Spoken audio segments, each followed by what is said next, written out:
J.K. Rowling's Harry Potter and the Chamber of Secrets, Chapter 15, Aragog. அங்கங்க தாழ்வா தொங்குன கிளைகள்லையும் முச்செடிகள்லையும் அவங்க மேலங்கி வேற அப்பப்ப சிக்கிக்கிச்சு. அதே மாதிரி தொடர்ந்த பயணத்துல கொஞ்ச நேரத்துக்கு அப்புறமா மரங்களுடைய அடர்த்தி அதே போல இருந்த போதிலும் தரைப்பகுதி என்னவோ கீழ்நோக்கி சரியறத போல இருந்ததை அவங்க கவனிச்சாங்க. திடீர்னு ஃபேங் எழுப்பிய அதிர வைக்கும் குறைப்பு அந்த காடெங்கும் எதிரொலிச்சது. ஹாரியும் ரானும் பதறி போய் நில தடுமாறி போனாங்க. என்னாச்சு அப்படின்னு அந்த இருட்டுல சுத்தி முத்தி பார்த்தபடியே ரான் சத்தமா கேட்டான். ஹாரியுடைய முழங்கைய அவன் ரொம்ப இறுக்கமா அழுத்தி பிடிச்சிருந்தான். அங்க ஏதோ நகருது அப்படின்னு ஹாரி மூச்சை இழுத்து பிடிச்சபடி மெல்லமா சொன்னான்.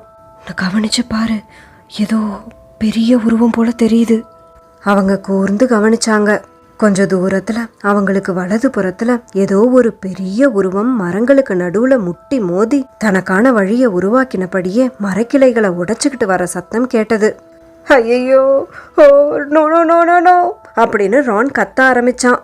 வாய மூடு அப்படின்னு பதட்டத்தோட சொன்ன ஹாரி, அதுக்கு உன் குரல் கேட்டுற போது. என்ன, அதுக்கு நான் பேசுறது கேக்குமா அப்படின்னு ரான் இயல்புக்கு மாறான சத்தமான குரல்ல கேட்டான். அது ஏற்கனவே ஃபேங் குலைக்கிறதையே கேட்டிருக்கும். அவங்க பயத்துல உறைஞ்சு போய் அடுத்து என்ன நடக்குமோன்னு தெரியாம காத்திருந்த அந்த சில மணித்துளிகள்ல அங்கு சூழ்ந்திருந்த இருள் அவங்க கண்ணையே அழுத்துறது போல தோணுச்சு.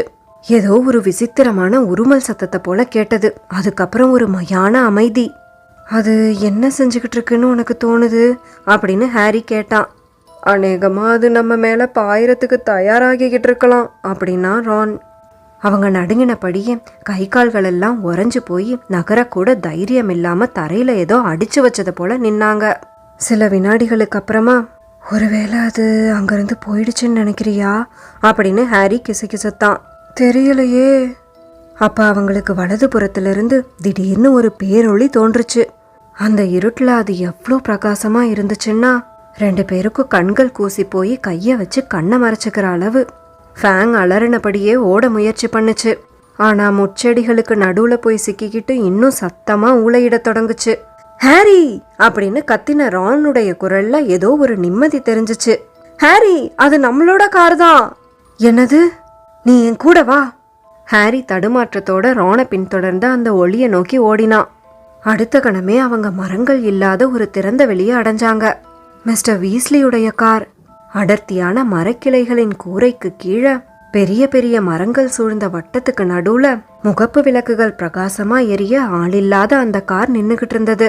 ரான் வாய பொளந்து அதை நோக்கி நடக்க நடக்க அந்த கார் ஒரு பெரிய நீல நிறனாய் தன்னுடைய எஜமானரை கண்டு உற்சாகமா வரவேற்கிறத போல அவனை நோக்கி மெல்ல நகர்ந்து வந்தது. இது இவ்ளோ காலமா இங்கதான் இருந்திருக்கு போல அப்படின்னு ரான் ரொம்ப உற்சாகமா காரை சுத்தி வந்தபடியே சொன்னான். இத பாரு, இந்த காடு இத ஒரு காட்டு விலங்காவே மாத்திடுச்சு. காருடைய 2 பக்கமும் கீறல்கள் விழுந்து சேறு படிஞ்சு போயிருந்தது. அது தானாவே காட்டுக்குள்ள சுத்தி திரிஞ்சு பழகிட்டத போல தெரிஞ்சது. ஃபேங்குக்கு அந்த கார் மேல எந்த ஒரு நாட்டமும் இல்ல. அது பயத்துல ஹாரிய ஒட்டிக்கிட்டு நின்னது. அவனால அதோட நடுக்கத்தை தெளிவா உணர முடிஞ்சது. ஹாரிக்கு மூச்சு வாங்குறதெல்லாம் நின்னு மூச்சு சீரான அப்புறமா அவன் மறுபடியும் தன்னுடைய மந்திரக்கோலை எடுத்து அவனுடைய மேலங்கிக்குள்ள சொருகிக்கிட்டான். இது நம்மள தாக்க போறதா நினைச்சு நாம பயந்து போயிட்டோம் அப்படின்னு ரான் கார் மேல சாஞ்சபடியே அதை தட்டி கொடுத்துக்கிட்டே சொன்னான். இவ்வளோ நாளும் இது எங்க போயிருக்கும்னு நான் யோசிச்சுக்கிட்டே தான் இருந்தேன். காருடைய பிரகாசமான வெளிச்சம் விழுந்த தரை எங்கும் மேற்கொண்டு சிலந்திகளுடைய தடம் ஏதாவது தென்படுதான்னு ஹாரி சுத்தி முத்தி தேடினான்.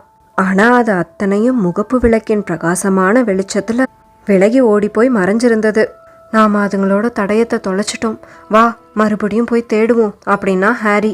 ரான் எதுவுமே பேசல. அவன் அசைய கூட இல்ல. அவனுடைய கண்கள் ஹாரிக்கு நேரா பின்பக்கம் சுமார் 10 அடி உயரத்துல ஏதோ ஒரு புள்ளிய வெறிச்சு பாத்துக்கிட்டு இருந்தது. ரானுடைய முகம் கடுமையான பயத்துல வெளுத்து போயிருந்தது. திரும்பி பார்க்க கூட ஹாரிக்கு நேரம் கிடைக்கல. ஒரு உரத்த பலமான கிளிக் சத்தம் கேட்டது. திடீர்னு நீண்ட ரோமங்கள் நிறைந்த ஏதோ ஒண்ணு அவன் இடுப்பை பிடிச்சு தரையிலிருந்து மேல தூக்குச்சு. அவன் தலை குப்புற தொங்க விடப்பட்டிருந்தான். திகிலடைஞ்சு அவன் திமிரினப்போ மேலும் பல கிளிக் சத்தங்கள் கேட்டது. ரானுடைய கால்களும் தரையை விட்டு மேல் எழும்புறத பார்த்தான். ஃபேங் அலறலோட ஓலமிடும் சத்தமும் கேட்டது. அடுத்த நொடியே அவன் இருண்ட மரங்களுக்கு நடுவுல இழுத்து செல்லப்பட்டான். தலைகீழா தொங்கிக்கிட்டே ஹாரி பார்த்தப்போ அவனை பிடிச்சிருந்த ஏதோ ஒன்று 6 நீண்ட ரோமங்கள் நிறைந்த கால்களால நடந்து போறது தெரிஞ்சது. அதோட முன்பக்கம் இருந்த 2 கால்களும் தான் ஒரு ஜோடி பளபளப்பான கருப்பு நிற கொடுக்குகளுக்கு கீழே அவனை இறுக பிடிச்சிருந்தது. அவனுக்கு பின்னாடியே இதே போல பிரம்மாண்டமான ஜந்துக்கள் ஏகப்பட்டது வர்றதும் அவன் காதுல விழுந்தது. சந்தேகமே இல்லாம ரானையும் அதுங்க தூக்கிட்டு தான் வரணும். அதுங்க அத்தனையும் அந்த அடர்ந்த காட்டின் மையப்பகுதியை நோக்கி தான் போய்கிட்டு இருந்ததுங்க. ஹாரியிலிருந்து 3ஆவதா வந்த ராட்சசன் கிட்ட இருந்து விடுபட ஃபேங் போராடுறதையும் சத்தமா முனகுறதையும் ஹாரியால கேட்க முடிஞ்சது. ஹாரியே விரும்பியிருந்தாலும் ஏனோ தெரியல, அவனால கத்ததான் முடியல. திறந்த வெளியில இருந்த அந்த காரோட அவன் குரலை அவன் விட்டுட்டு வந்துட்டானோ என்னவோ. அந்த பிரம்மாண்ட ஜந்துக்களின் பிடியில அவன் எவ்வளோ நேரம்தான் இருந்தான்னு அவனுக்கே தெரியல. அவனுக்கு தெரிஞ்சதெல்லாம் இலைச்சறுகுகள் போத்திய அந்த தரை முழுசும் சிலந்திகள் நிறைஞ்சிருந்ததை பார்க்குற அளவுக்கு திடீர்னு இருள் விலகுச்சு. அவன் தன்னுடைய கழுத்தை சாச்சு பார்த்தப்போ தான் ஒரு மிகப்பெரிய பரந்த பள்ளத்தின் விளிம்பு அடைஞ்சிருக்கிறத உணர்ந்தான். அந்த பள்ளத்தை சுத்தி வேற மரங்கள் எதுவுமே இல்லாததால அவன் வாழ்நாள்ல இதுவரை பார்த்திராத ஒரு பயங்கர காட்சி மேல நட்சத்திர வெளிச்சம் பிரகாசமா விழுந்தது. சிலந்திகள் கீழே இலைச்சருடுகள் மேல ஊர்ந்துகிட்டு இருந்த சின்னஞ்சிறு சிலந்திகள்லாம் இல்ல, வண்டி இழுக்கிற குதிரைகள் அளவுள்ள சிலந்திகள். 8 கண்கள், 8 கால்கள், கண்ணங்கரேர்னு ரோமங்கள் நிரம்பிய பிரம்மாண்ட உருவங்கள். ஹாரிய சுமந்து வந்த அந்த பெரிய சிலந்தி பள்ளத்துக்கு நடுவுல இருந்த ஒரு கூரை வடிவ பனிமூட்டம் போன்ற சிலந்தி வலைய நோக்கி சரிவுல இறங்குச்சு. மற்ற சிலந்திகள் எல்லாம் அதை சூழ்ந்து நின்னு அந்த பெரிய சிலந்தி கிட்ட இருந்த இரைய பார்த்த உற்சாகத்துல தங்களுடைய கொடுக்குகளை கிளிக் கிளிக்னு தட்டி சத்தம் எழுப்புச்சு.